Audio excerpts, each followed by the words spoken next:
Hi everyone, just got a quick lesson for you. This is a Richie Kotzen style lick. I got this from one of his instructional videos from a few years back, but you can hear this lick in a lot of his videos. I've seen him in concert as well, and you know, he does this lick a lot. Playing it obviously on my Richie Kotzen Telecaster, which is an amazing guitar. Very, very thick neck, as you can see, but it's actually not too difficult to play. This one was actually signed by Richie Kotzen himself. He strummed a few notes on it as well, so I was really, really fortunate to meet him and for him to try my guitar, and he actually commented that it was a really, really good example of it, so I was really chuffed with that. Anyway, let me just show you this lick. It's played in the pentatonic. You can play it anywhere. It's in the standard shape that everybody knows. So I'm just going to play this in D minor, which is on the 10th fret. So it's this shape. I think everybody knows that. And you play it actually, you can play it anywhere, but I'm going to show you on the last two strings because I would say that's probably the most common place, and it works best, I think.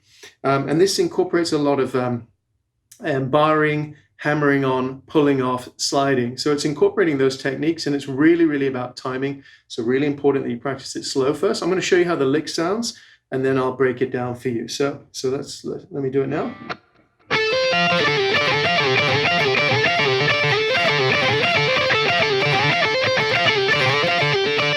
So that's just one variation of the lick, and basically I'm playing it in these last, on the 10th fret and the 14th and 13th fret, sorry, and then sliding down to the 8th and the 10th. Okay, so we start here on the 10th fret of the B string, and it's basically a downstroke.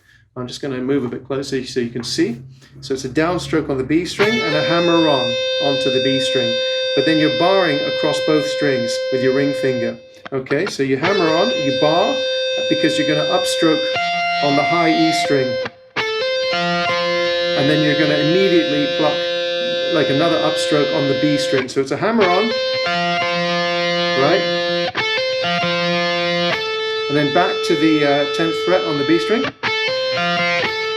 And then you slide, you pluck the 10th fret of the B string, you slide, and then you do the same kind of motion you did I just showed you previously, where you hammer on, but this time on the B string from the 8th to the 10th fret, and then you upstroke onto the E string on the 10th fret, and then immediately on the B string.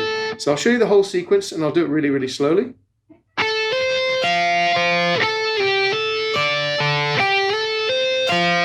So I slide again to get back into it. I slide up to that 10th fret on the B string.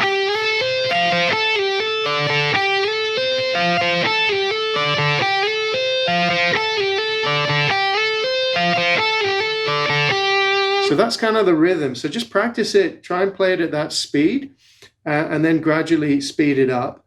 Don't try and go too fast too quickly, otherwise it will just sound like a sloppy mess. But basically, yeah, so slide up.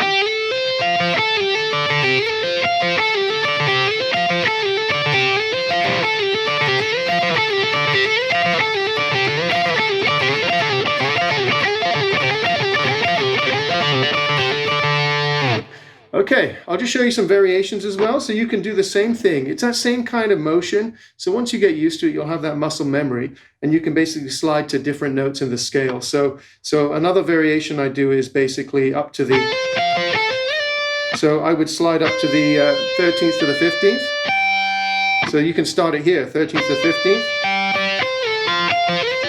And then back to that first bit on the pentatonic I showed you.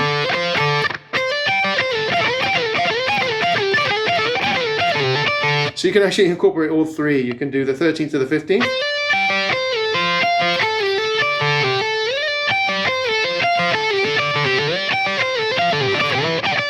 Sorry, a bit sloppy. Normally I go back and forth between two.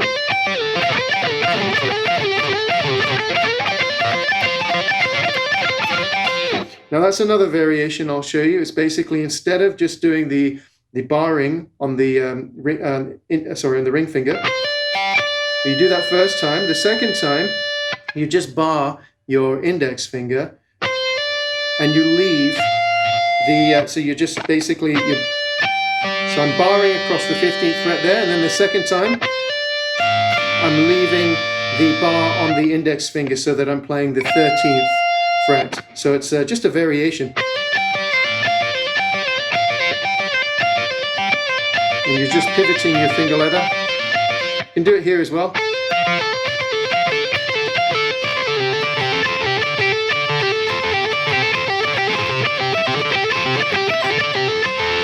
So what I'm doing there is just I'm alternating between barring here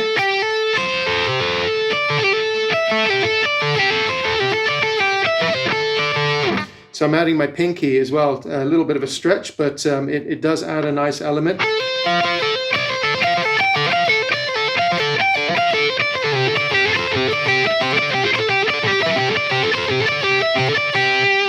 Anyway, you get the idea. You can do this anyway. You can do this in other notes in the pentatonic. You can play the D and the G string together.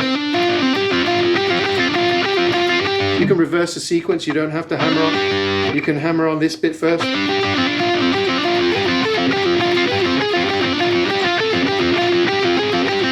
You can mix in blues notes.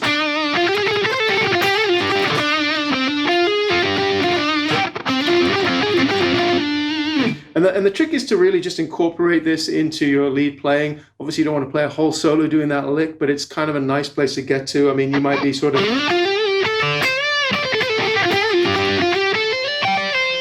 And so you get up to those notes, and then you can kind of work it into your solo.